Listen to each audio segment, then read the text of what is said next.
Hello and welcome to this month's IF20 conversation and webinar on human trafficking. This month we're going to be talking about faith leadership and missionary, and I'm very pleased to welcome three individuals who have a huge amount of experience in this, both in the contemporary missionary and previously. I want to first welcome Felicitas Onetti. Has a background in social work and serves as the Anti-Trafficking Education and Outreach Coordinator for the Migration and Refugee Services Department of the United States Conference of Catholic Bishops. Mr. David Shedd served with United States government for nearly 33 years in the intelligence and national security communities, and now serves on the boards of two NGOs, Justice and Mercy International, which takes him to the Brazilian Amazon on a regular basis, and Faith-Based Training Leaders International. He regularly undertakes missionary work to South America. I'm very excited to hear more about that because he and I have discussed this on the periphery over the last few years. And finally, Bishop Alistair Redfern currently serves as the chair of the CLURA Initiative and works internationally in the fight against modern slavery through the Global Sustainability Network and the Anglican Alliance. As a member of the House of Lords, he was involved in helping craft the UK Modern Slavery Act and national responses to this crime. Over the years, he was involved in responding to the exploitation of young people in the sex trade, abused seasonal workers in the UK, and in his diocese of Derby, he began to develop forums for exploring issues around modern slavery and making appropriate responses. Thank you very much for joining me. This is a conversation, so I'm just going to start with sort of the basic question, Alistair, on missionaries and missions. And I know just from the human trafficking space, there are people who are making decisions to go out there on their own, driven and led by their faith, deciding on what they're going to do, and then setting forth to sometimes the other side of the world with very little experience. But there's a long, long 1,000-year-old history of this work. And so what I'd like, grateful if you could at least frame how this has changed in the sort of the end of the 20th century coming into today, and what sort of work is being done, and how that is how you've experienced that. Great. Well, let me kick off, and colleague can pitch in, and as you say, we have a conversation.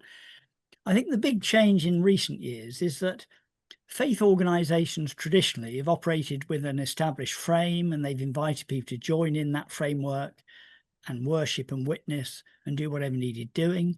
And on the human trafficking side, of course, most people until recently thought that William Wilberforce abolished slavery in 1807. So those two factors have changed dramatically. We're now living, as we know, in a perfect storm. There are more and more vulnerable people. There are more and more sophisticated criminal gangs to exploit them. There's a massive consumer demand. You and I want cheap goods and services. As long as the price is right, we don't care where it comes from. There's a massive change in what work is. People don't work regular hours anymore, so you don't know if somebody's being exploited or not. They come and go. And there's what Pope Francis calls the globalization of indifference. Now, those five factors are a perfect storm within which modern slavery is taking off. And the big difference is historic slavery was in your face. You could go into the marketplace and buy someone. It was very public. Now it's hidden, it's out of sight. And so the faith response has to be noticing the people nobody else is noticing, reaching out like the Good Samaritan, setting up systems like he did with the innkeeper to care and rehabilitate people. That's the call. And as you say, some people do it individually. They go to places of need. But increasingly, because it's so highly organized and criminal, we've got to talk about how governments create the frame for us to work in, and how people like us can set up systems of noticing, caring, and restoring, really. So that's where I'd say the shift is, and that's the challenge. Oh, it's very interesting. So just becoming, the challenge is becoming more structured and more organized by the nature of the criminal. And so the missionary work must become that too. David, I know that you actually retired after 33 years to go on and do missionary work. And I'd just like you to describe, first of all, that decision and some of that work. And any experiences of what it was to suddenly plan your missions and then sort of set out. Well, first of all, it's wonderful to be part of this panel. I'm often reminded, in the words of Simon Sinek, start with why, that we even address this issue. And I'm reminded by Psalm 82, verses 3 and 4, give justice to the poor and to the orphan, uphold the rights of the oppressed and the destitute, rescue the poor and the helpless, deliver them from the grasp of evil people. And the why is the predicate for what I've spent the large part of the 10 years since leaving government in 2015 to really focus in on both Brazil and Moldova through Justice and Mercy International. It's interesting, just building off of Alistair's comments, there's the means and the ends that these evildoers are involved with. And the means are what have changed so dramatically from the time of born in Bolivia, growing up mostly in Chile, a bit in Argentina, and finishing my high school years of parents of missionaries, full-time missionaries. We were talking a little bit before the session started, what defines a missionary? They went out as an organized element under a church, evangelical church group. And so growing up on, then by extension, the mission field, my first encounter with this had to do with the exploited inside a country, whether it was Bolivia and the historical Inca local population of Bolivia, and then subsequently in Chile with the Mapuches, the indigenous people of Chile. And I could see that the caste system drove a lot of this, and that the outreach of the missionaries really was built off of bringing education to the countryside. In the case of my parents, involved with about 50 schools through Gospel Mission of South America, in Chile during that time. And it was the best way I can describe, very structured, because its ultimate objective, of course, was to carry out the Great Commission and the delivery of the gospel of Jesus Christ. However, the means were very structured around establishing these rural schools. Fast forward to today, and JMI, Justice and Mercy International, and Training Leaders International, both organizations are far less structured because the world has changed so dramatically that missions now is oftentimes defined by the social media that contributes to it. It is the freedom of travel, I'll just call it that. It's been in such a way that you can join a missions trip virtually with $2,000 and can go spend a week, do it, and go do this. And I think we should talk a little more about then the dedicated effort to it. And finally, I would say, in closing to your question, is the ability to come and establish relationships with people who will partner with you locally is absolutely vital in addressing this problem. The parachuting in and out is really, well, it may be a great experience for the American or the British that come in and drop in. It's the long-term commitment to this with the building of relationships with the people who are on the ground. Yeah. That's really interesting. I'm going to come back to you on that with an example on Dominican sugar, because that raises an interesting point. Felicitas, thank you for joining us. You're coordinating this work and coordinating others doing this. Can you tell us a bit more about that work and following on from Alistair and David, some of the requirements to make that actually be implemented successfully? Yeah, I think that the church as it stood for many years, it's some of the work, a lot of the dialogue we have within the Catholic Church is that religious sisters really started some of these movements, right? They've been on the forefront of this mission work, despite the legalization of terms of human trafficking or modern day slavery or just other social justice issues. And I think when we to echo what both Alistair and David have shared, it's like it's the commitment, right? And that these aren't just issues that we go and kind of feel good about and then, you know, retract. And this is such a like a complicated social justice issue when we think of the demand and the easy life of the consumer and kind of the moral obligations and duties that we have. It gets kind of blurred into what we're called to do. And the commitment really is that focal point. And when we consider the role of the church here, not only in the United States, but kind of internationally in combating all these social justice issues, it really is rooted in Catholic social teaching, right? The emphasis of the person. And so I think there's always a number of challenges and kind of some of those strategies as well that can be challenging. And we've seen it a lot with even just migrants and displaced persons. It's, you know, that commitment to uphold the dignity and rights despite the political opinions of one another as to why, you know, someone comes to the United States or anything like that, and that the church's responsibility is to serve, to feed, to clothe, and wherever that looks. And I think that we stay consistent with that and through all these different issues. And so, you know, Catholic charities and other organizations, nonprofits that are Catholic, or even, you know, other Christian denominations, or even just non-religious organizations that really collaborate on this issue is vital to that, to enhancing those needs. And I think meeting the person and the needs to the direct services that are relevant, I think we often get distracted on what we think people need versus what that role might look like.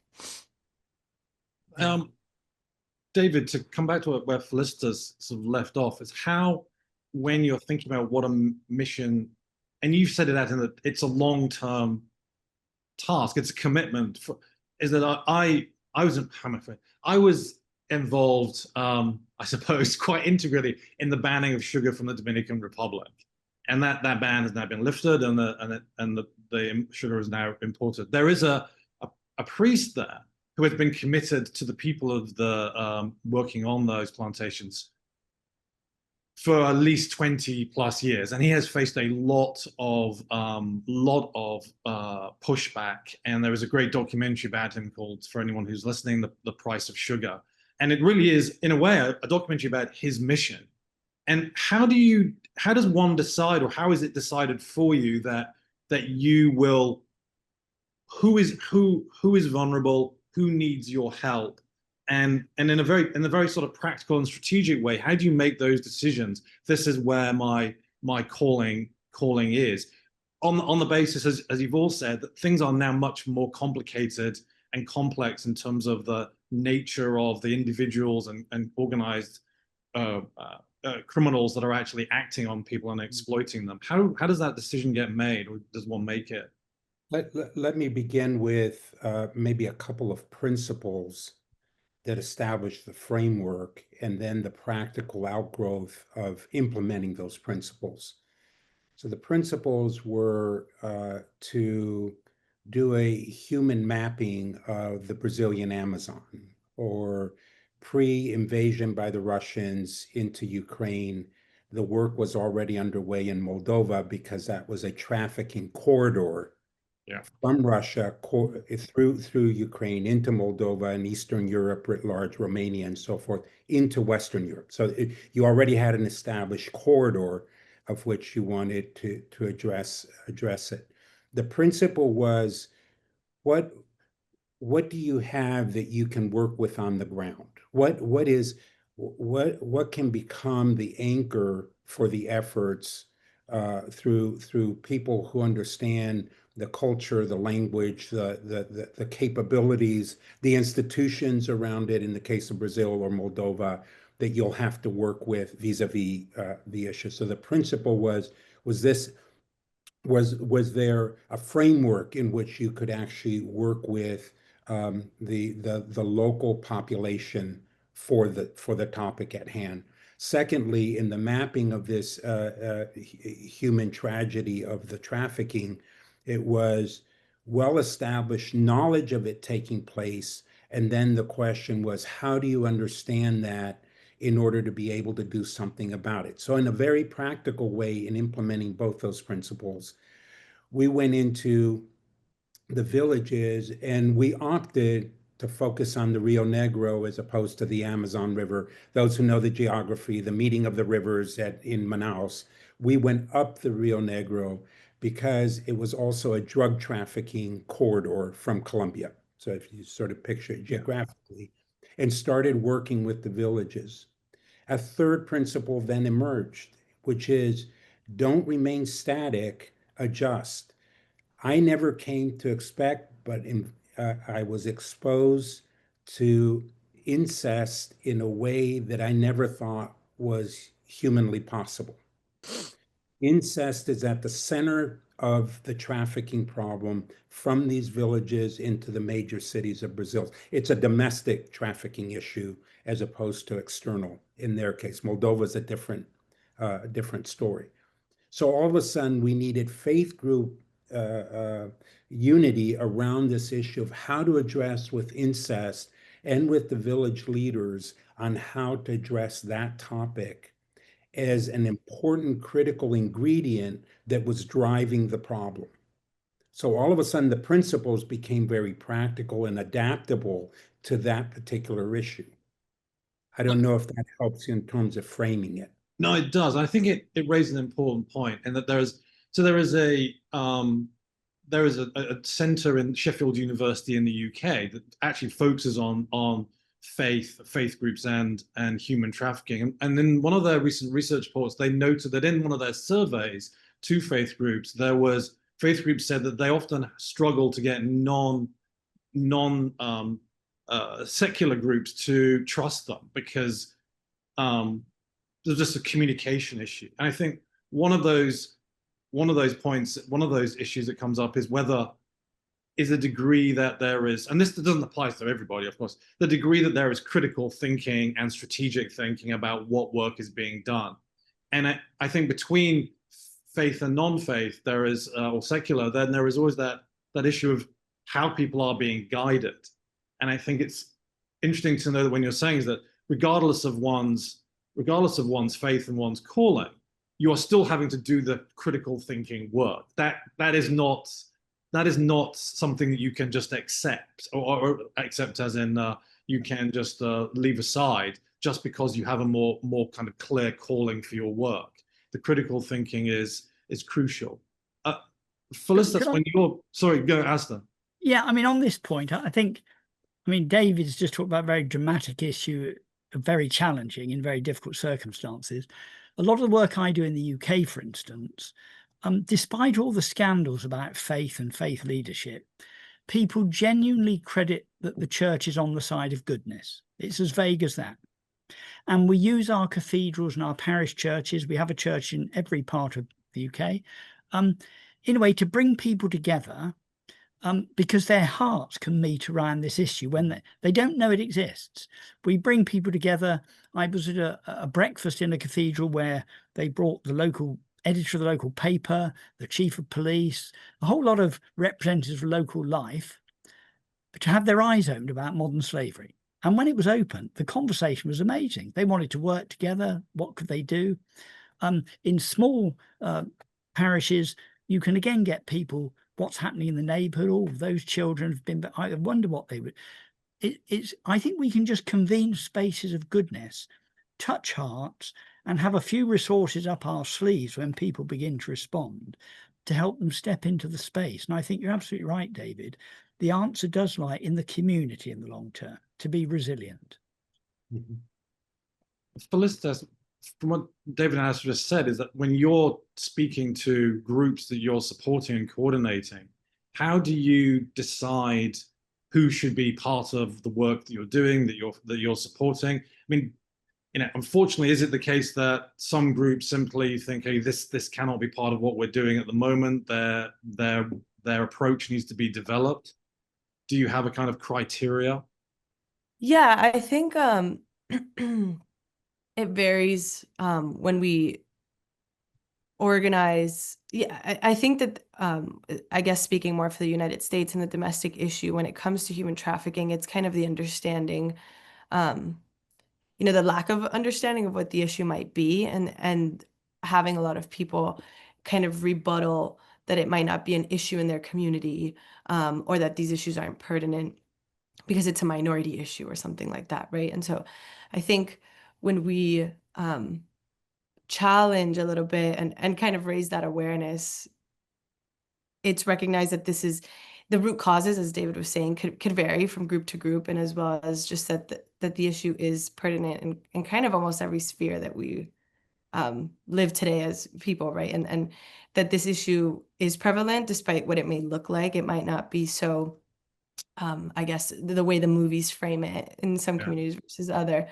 And I think kind of echoing what both people were saying is when we are working with communities, some of the work that I do is working with Native and Indigenous communities here in the United States. And when you are working to collaborate with those groups, there's a lot of pushback, right? There's a lot of kind of distrust in the church because of some of the history of the church that the bishop was saying, and even just some scandals, and being able to challenge that and staying, I guess, resilient, as you were all saying, and working to meet the needs and of that group, and understanding the cultural responses or the root causes, or even just the stigma that might relate on collaborating. And I think often we come to that struggle of what people might think of the church, or their perception of the church, or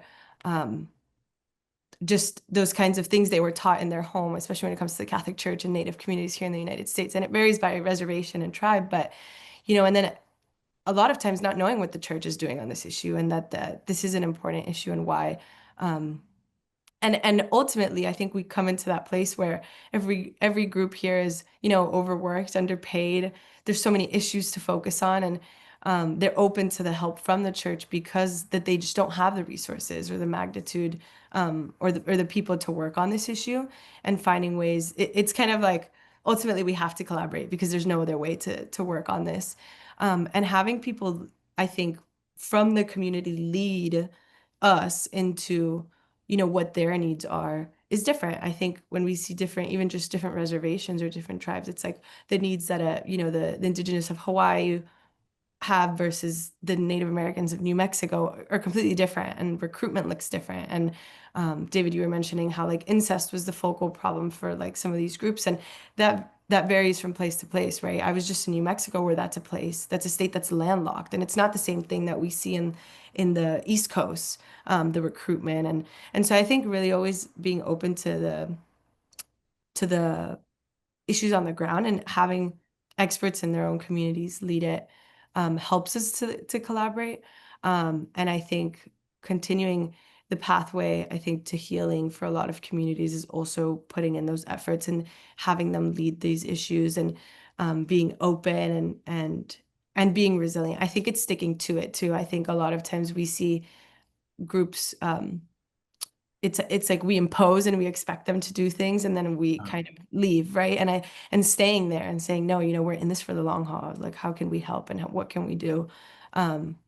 And that always tends to change, right, with resources and funding and stuff, but always finding ways in which the church can be that place of refuge for many different issues, but particularly within human trafficking.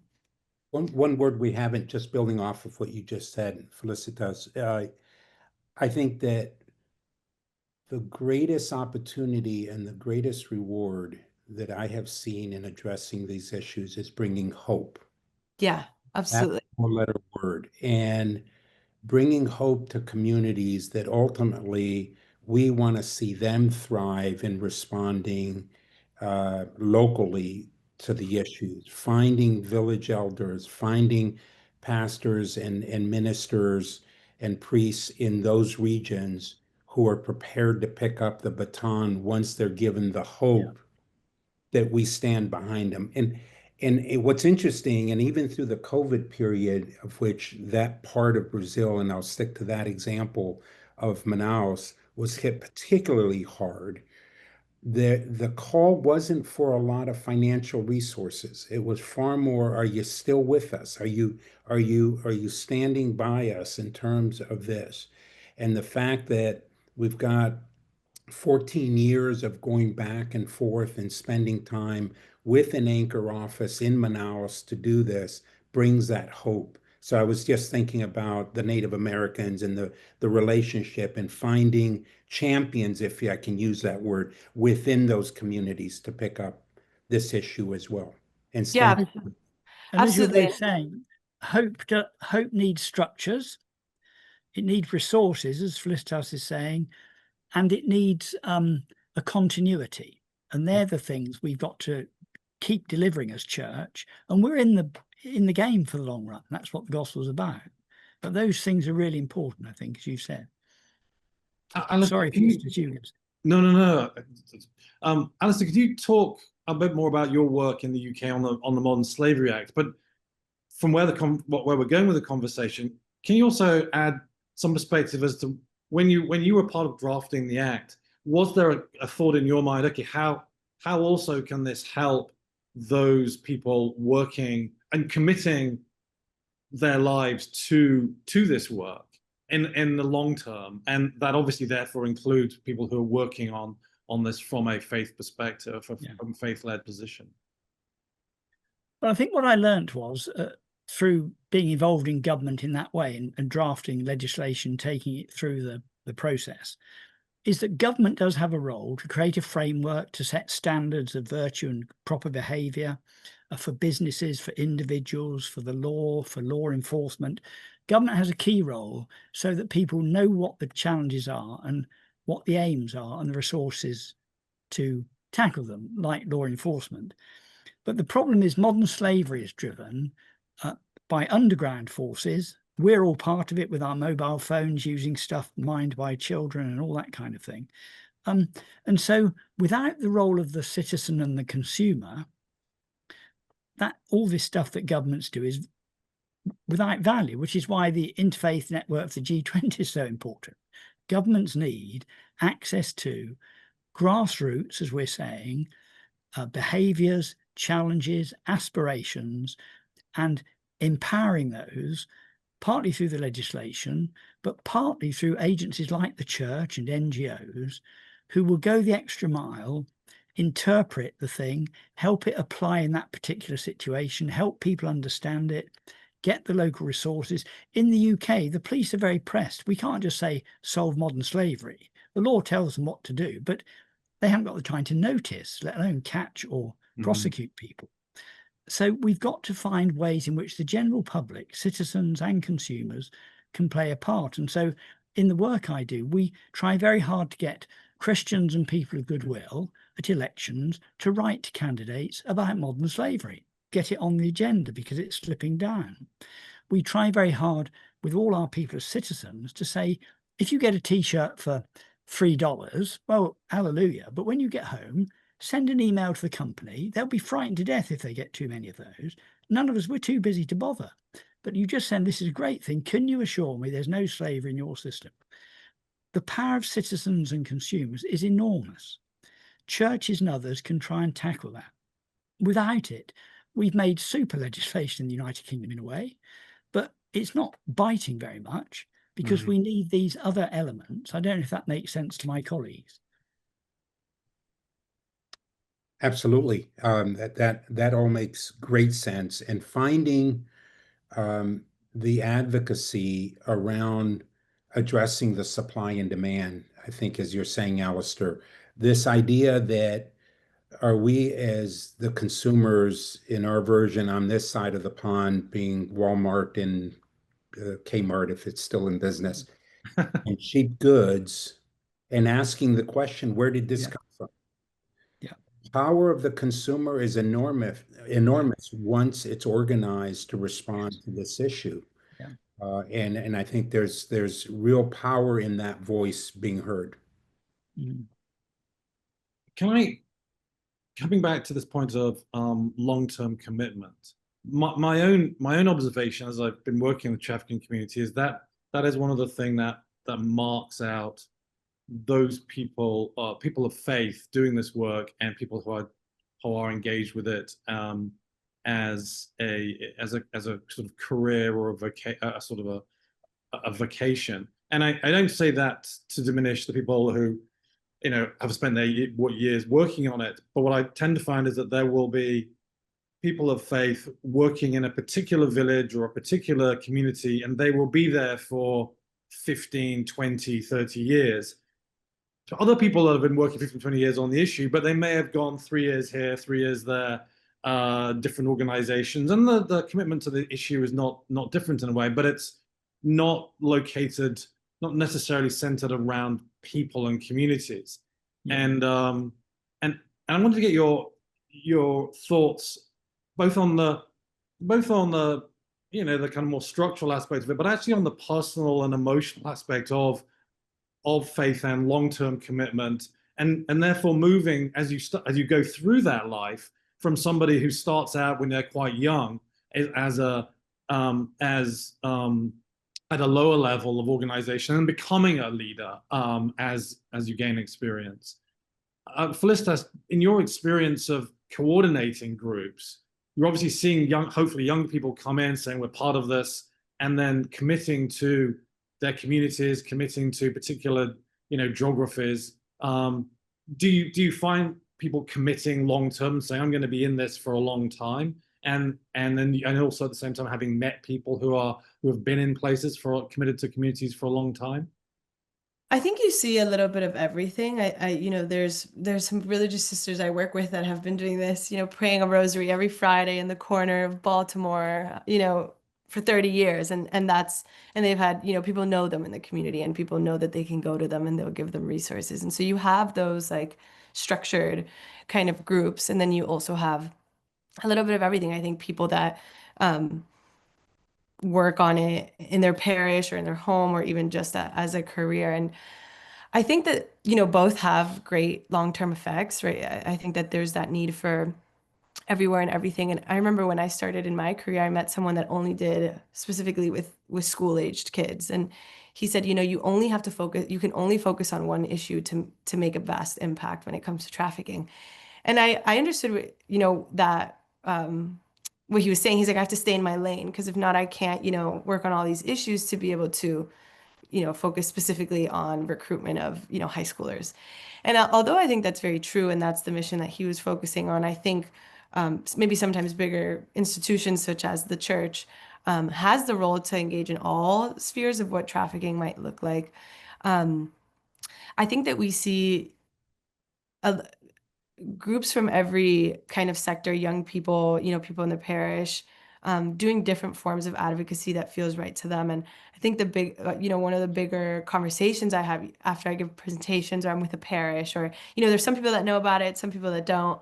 But people get very animated about this issue and they're like, you know, what can I do? And I really want, you know, to help. And, you know, we kind of work around the stigmas of, you know, the movie Taken, and they're like, I want to be in a sting operation and just rescue victims. And I think the intention is very good, but those are very high risk situations, right? With very necessary training and, you know, kind of many other things. And so I think also as Catholics, especially in the church, when we are called to serve the poor, and you know, a lot of people do volunteer services and homelessness or, you know, soup kitchens, they think they can work with victims at the same level, right? And say, well, why can't I just go volunteer every Sunday at a women's shelter that, you know, survivors are living in? And well, you can't, right? And at least, especially in the United States, where we see, you know, those places are protected from the, you know, there's no public information of the address because perpetrators might be, you know, could go find the victims outside of a shelter, or, you know, there's a lot of trauma, and these are really high risk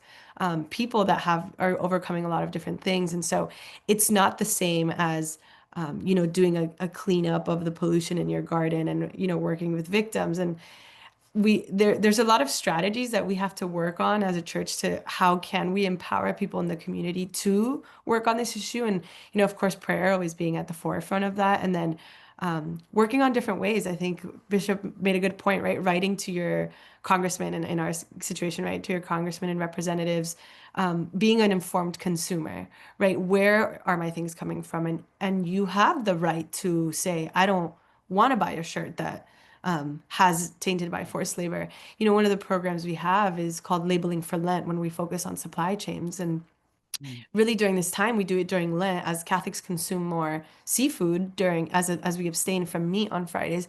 We talk about a new the United States imports around 80 to 90% of its seafood into the supermarkets. And so as Catholics, we're called to say, I'm eating more seafood on Fridays as I'm abstaining, but where is this coming from? I have those rights and responsibilities to say I deserve to consume a piece of fish that isn't tainted by, a child being forced to work in that. And we empower those people to do those kinds of things, right?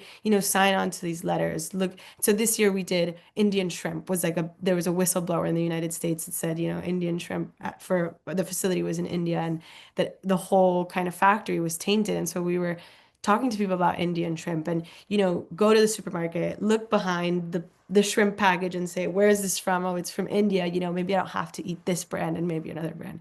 And when companies see like a decrease of sales, they might say, oh, people are paying attention, right? And we need to gather the masses to make those impacts, especially here in the United States, that there's so many of us. But there's a lot of ways to empower and keep people focused in this group. When we think of parishes on social justice issues, people in parishes really run the programs when it comes to Hispanic ministry or Native ministry. It's all volunteer work in the church a lot of times, and they are the forefront of these issues. And so supporting those desires and those kinds of work that they want to do is that focus. Yeah, I'll finish there because I've been talking a little bit too long, but I hope that answered the. No, it does. It's great. Like that, the shrimp work was, I think, Corporate Accountability Lab up in Chicago. They're a great organization. Great. David or Alistair, to respond to Felicitas, there's lots of things there. I'd like to sort of look at a different facet to what you just described, which is again on the foreign side, and the changing face generationally. When my parents went out as missionaries in 1952, it would have been unthinkable that they would ever come back anything less than 5 years for what in missions work is called furlough. That is not the same in government. That means being laid off for their leave. And then they were always very anxious to return. Their commitment and where they really wanted to serve the rest of their life was unquestionably drawn from a calling post-World War II, Korean War, to go and do missions. And that involved then the schools that I referred to in Bolivia, Chile, and so forth. Today, the profile of that version of commitment, I don't want to suggest that there's less of an importance to the call, but somehow the longevity sometimes isn't there to the commitment side to the call. In other words, 3-5 years, life is more, or appears to be more complicated with school education and all the rest that comes with it. And they come off of the foreign field, and in our case, back to the US, maybe 5 to 7 years after undertaking this. And that is far more frequent in American missions today than 50 years ago. Clearly a big change in that. And I think that has a knock-on or knock-off effect then on the commitment to this issue that are the social justice issues that we're talking about as well, because they're no longer there. I mean, so it's a practical matter as a practical matter. I don't know if either of my colleagues have seen that, or if you've seen that, Duncan, but that has been a change in terms of the face of commitment. Yeah. I think, though, that I'd agree with you. I think that's a very accurate assessment and quite a challenge in terms of, we talk about structures, organization, reliability, building the right forms.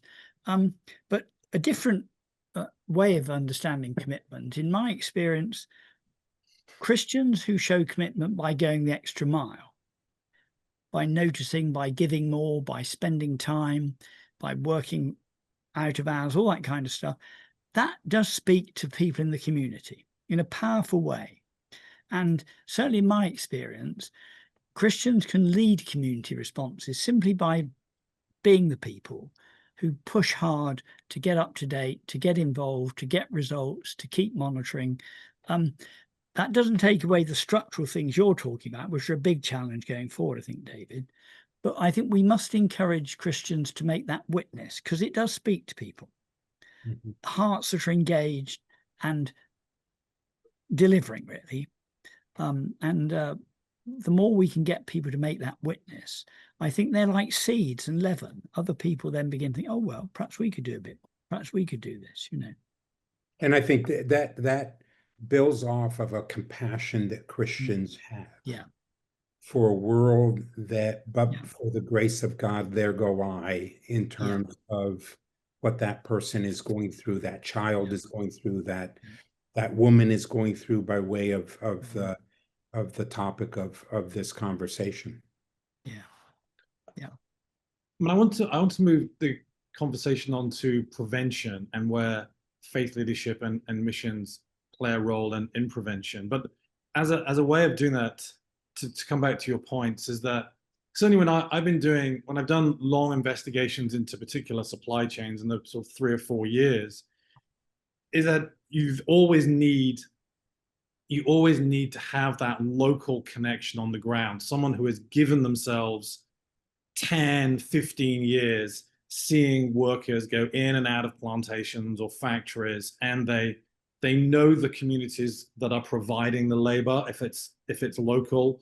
They know the communities of foreign workers that are cycling through season after season or year after year.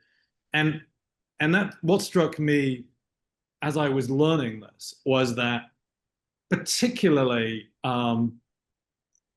particularly would be sisters, to be honest. They were committed to their geography, their community, not necessarily just local people in that community, but whoever was in that locus. And they were a source of information and knowledge because they were out there every day. Exactly as Felicitas said, they would be in a particular place. People could either go find them once a week or every day, or they would be doing the rounds. And so oftentimes, if you wanted to know what had happened here on a sort of a longitudinal sense, how has this changed structurally?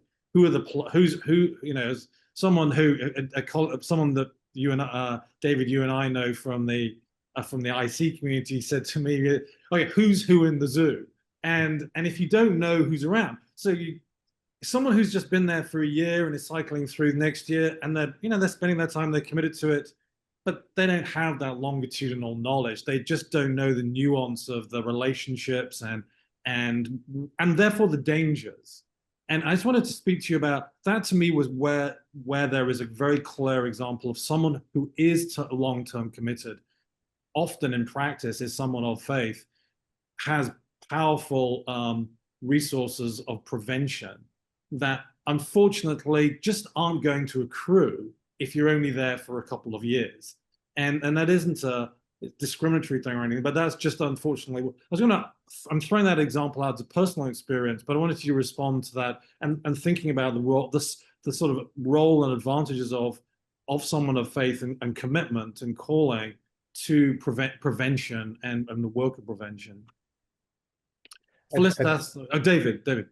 I was just going to say, I think to sort of square your 3-part to it, I think there's a 4th element, and it's then working with the local authorities and understanding the legal structure in the country. And I now point you to the case of Moldova and the orphanages there, and the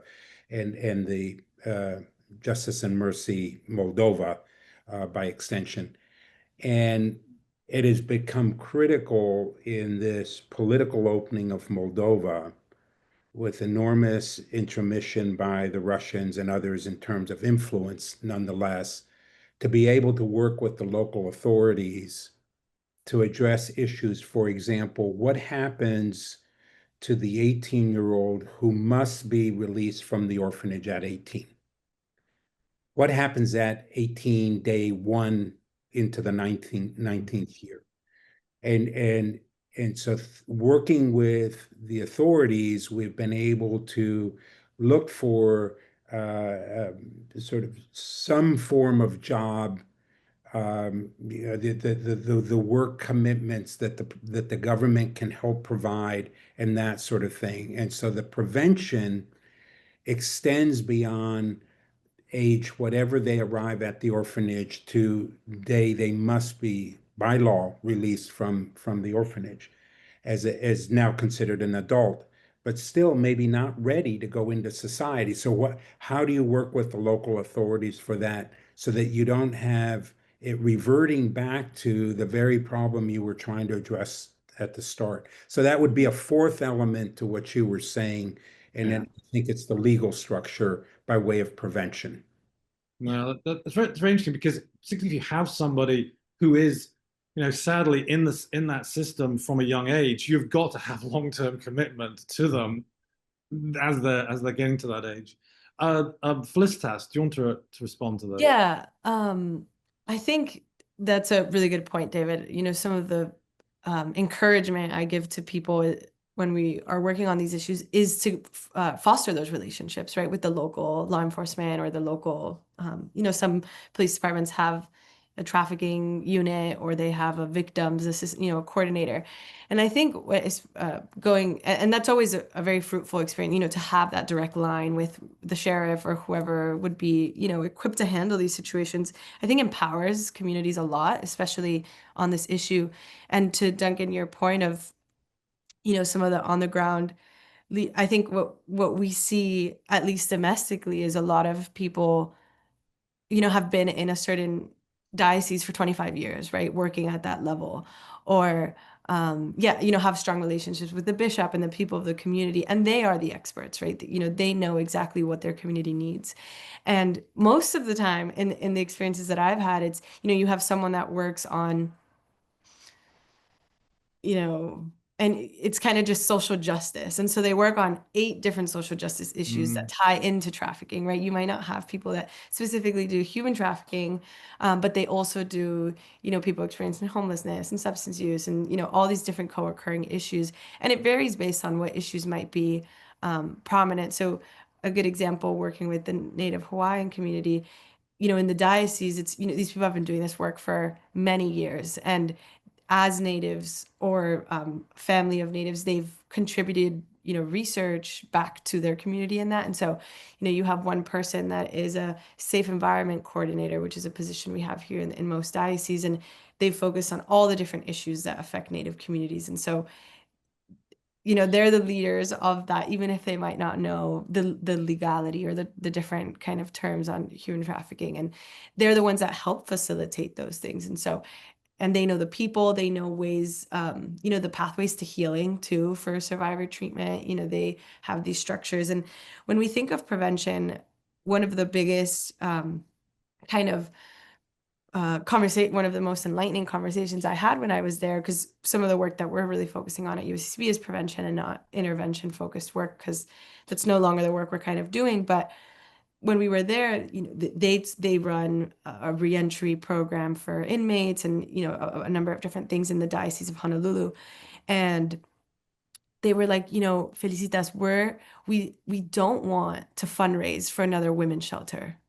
We don't have the money, we don't have the people, we don't have the space to create another, shelter to house women or survivors or men. It's like, we really want to get to the root cause, which is educating from the start, right? From the really focusing on prevention, going into the Catholic schools at an early age, using, especially in the Native community, the elders are a big part of the family, right? And so working with elders and parents, right, to contribute to this issue, and learning to break down some of the stigmas that some communities tend to have of, shame or guilt or embarrassment, or the normalization of marginalized groups. And so really working on that focus to, they were like, we're tired, we don't have money, we've worked, whether it's substance use or, reentry, it's like, they're tired of the Band-Aid solutions, right? And I think to what you were saying, David, right? We have these like foster care placements, for example, that, they're housed for 18 years, but then, in the state of Florida at 18, you got to get out. You have to figure it out, versus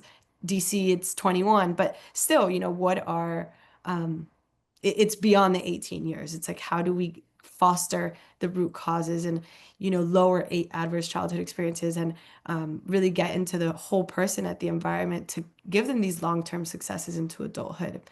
So I think that's one of the biggest things. And as a Catholic community and as a Christian community, recognizing that our strength to work in this community is our faith and not being torn apart from that. I think some of the struggles that I encounter being in Washington, D.C. or working with secular groups is that because we're Catholic, we have, these perspectives, or we're too innocent or things like that, right? And that's not the truth. As we've said, right, sisters have been on the forefront of this issue, and the church has always stood strong.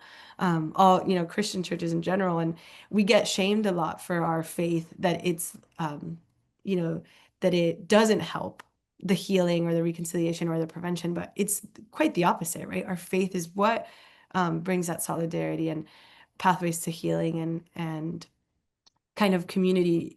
Just to finish this point, I was in upstate New York with the Mohawk community, and we were doing a listening session with leaders, tribal police, all these different groups. And one of the women was saying, I've been a law enforcement and social worker, and I work with survivors all the time. And because I was taught to hate the church because of my family's experiences, I never thought to refer someone to spiritual needs to a priest or to a church. And what a disadvantage. And she was almost embarrassed to say that. She's like, how many people could I have helped if I would have known that the church was there for them? And those were the needs that they needed, despite my personal kind of opinions. And so focusing, what a reflection to say, well, I've been doing this work for so long, and I've never even thought to consider bringing a priest for the spiritual needs of a victim or a survivor, or I've never considered the thought of giving, referring that person out to a faith-based shelter or anything like that, when that's maybe what they really needed. And recognizing that maybe she didn't help victims, and not that she didn't, that's not what I'm saying, but, kind of that reflection is important. So yeah, I'll finish there. Thank you, Felicitas. We've run out of time, unfortunately, and there are a lot of other things to discuss. So what I would like to do is invite you back for another session later on in the year. Perhaps actually a good time would be, towards India and Christmas and so on, have that in mind, and we'll come back to this. And I'm sorry we've run out of time, but I think, Felicitas, you ended on the right point, and hopefully that's what people will take away. Thank you very much for joining me, and we will catch up again for sure. Thank you very much. Thanks all. Thanks. Bye-bye. Bye. Bye.